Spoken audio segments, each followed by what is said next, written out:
The New England SkyScreamer at Six Flags New England is the tallest thrill ride in the region. It can be seen from miles away, and it lets you see for miles in each direction. This is a Funtime Starflyer that opened as the largest ride of its kind. While it has since lost that record, it is still a fantastic ride, especially because of a special Halloween overlay when they run it backwards. I'll explain everything you need to know about this ride in this review. Funtime debuted the Starflyer in the mid-2000s. This was a variation on the standard chair swing. Instead of rotating close to the ground, the gondola is lifted atop a large tower. This offered increased thrills and sightlines. This has gone on to be one of the most popular flat rides in the industry, and these can be found across the globe. Six Flags has been one of the most avid buyers of this ride. This type of ride can be found at 11 of their 15 parks. Usually it is called SkyScreamer. Some are as small as 148 feet or 45 meters. Most are about 243 feet or 74 meters in height. But the chain has two supersized ones standing 400 feet or 122 meters tall. One of these went to Six Flags Over Texas in 2013. The other went to Six Flags New England in 2014. These two were the tallest rides of their kind upon opening. But there are now 3 taller Starflyers out there. The Orlando Starflyer at Icon Park opened in 2018. That version stands 450 feet or 137 meters tall. Skyline Park in Germany opened Flyer in 2020. This ride stands 490 feet or 150 meters tall. Then the Real Madrid Park in Dubai will have a 460 foot or 140 meter version when it opens. Despite this, the sign for New England SkyScreamer still proudly shows a banner calling it the world's tallest swing ride. They have updated the website to remove that claim though. The New England SkyScreamer is placed in the north end of the park. It is located atop a small hill across from Wicked Cyclone. The ride looks fantastic on the skyline between its sheer size and colors. It has an all-American paint scheme with red, white, and blue colors. This plot of land was previously home to Catapult, which was one of 2 S&S Sky Swatters ever built. And this is a much better use of that plot of land. As fun as Catapult was, that ride was finicky and unreliable. SkyScreamer has very little downtime. The most common thing that shuts this ride down is high winds, but it needs to be extremely windy for that to happen. Per Funtime's website, these rides can operate in winds as high as 45 miles per hour. I believe that measurement is taken from atop the tower, so this ride usually will not start having issues until the ground winds reach the 25 to 30 mile per hour mark. The other thing that can be an issue on quieter days is that this ride does have a minimum rider requirement. I believe it's 12 to 14, if I remember correctly. I am a bit surprised that's the case though. I know this ride has to be balanced, which makes sense if there are some empty seats. Usually this situation doesn't happen, unless you're trying to ride it early on a quiet day. This usually is one of the longer waits in the park. This ride has a long set of switchbacks. Each row typically takes 15 to 20 minutes, but that is dependent upon the number of people with Flash Pass.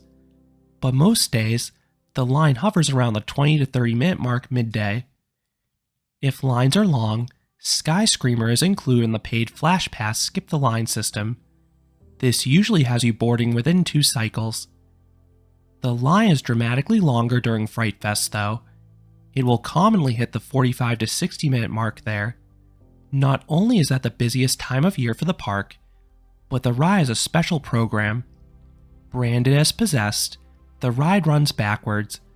This not only adds extra thrills and appeal, but the park also runs a cycle that is 50% longer.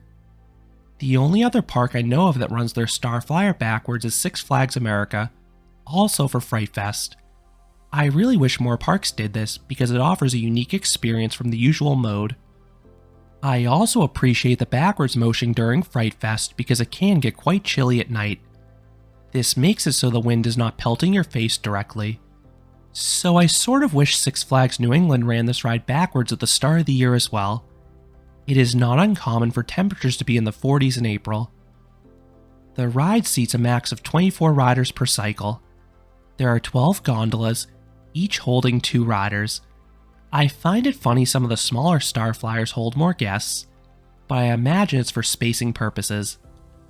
There are 2 things that make this ride really freaky. First, it's the fact you are suspended by these tiny little chains. They obviously have a large safety factor, but it is still an unnerving visual. Second, the restraints leave you pretty open. They are similar to most smaller swing rides. You have a thin metal bar well above your lap, and then there are 2 seatbelts, one between your legs and one holding your torso. These lock into place for the duration of the cycle. If you have any loose articles, these can be placed off to the side. There also are these zippered pouches in the back of the seat. If you keep your phone's camera on, you can actually get a nice POV from there without breaking any park rules. I will begin by describing the standard cycle. Once secured, you slowly rise into the air. Then you start spinning. At the same time, speakers will begin playing a wide variety of songs. These can range from Frank Sinatra's Come Fly With Me to Thunderstruck by AC/DC. This version spins at a good rate. There are a few faster ones out there, but it moves at a brisker rate than the large Starflyers I've done in Europe. It was not fast enough to cause notable positive Gs, but it's certainly thrilling moving that quickly at a strata height. The real thrill comes from the movement of the swings, especially if you ride this on a windy day. Your swing will spin and twirl throughout the air. I've seen some go backwards on some days. It is far more terrifying than most coasters. But if you can manage to keep your eyes open, the views are spectacular. You are looking directly over the adjacent Wicked Cyclone. Then you get a beautiful bird's eye view of the entire park. But that's not all. The park is a scenic location, as it is set next to the Connecticut River. Then in the distance, you have the mountains, and to top it all off, you are just a few miles from Springfield, which has a fairly impressive city skyline. My biggest con with this ride is the relatively short cycle. This one only makes one full ascent, and you are held at the top for roughly 15 seconds. That is it. I know this is deliberate to increase the ride's throughput, but it is a bit of a buzzkill considering just how amazing the views are. You then lower back down. At the halfway mark, the spin rate slows way down. You then stop where you began, ending the nearly 2-minute long experience. Now what about the possessed backwards mode? This ride starts off in a similar manner. The max rotational speed is less than the usual mode though, but the reverse direction makes the experience considerably more disorienting.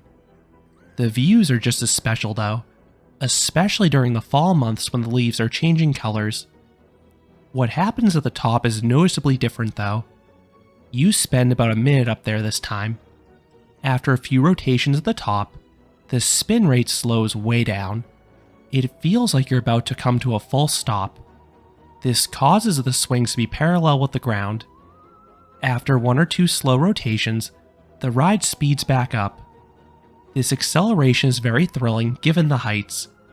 The swings rapidly flare outwards, and you continue rotating at that clip for the first half of the descent. Then you slow way down once again and return to the load platform, ending the nearly 3-minute long experience. So what would I rate the New England SkyScreamer? I would give the normal mode an 8 out of 10. This is one of the better Starflyers out there. The speed is decent, there are thrills between the gondola style and the wind-induced motion, and the views are fantastic. But the cycle is on the shorter side. You simply do not spend as much time as I'd like atop the tower.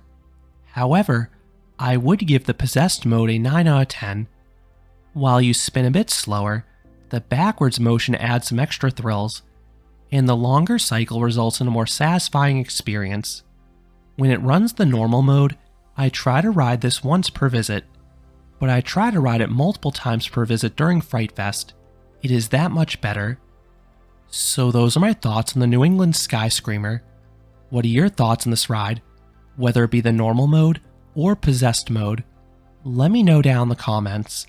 If you enjoyed this review, I would appreciate it if you gave this video a like and you considered subscribing, because there'll be a lot more roller coaster amusement park videos here at Canopy Coaster. Thanks for watching.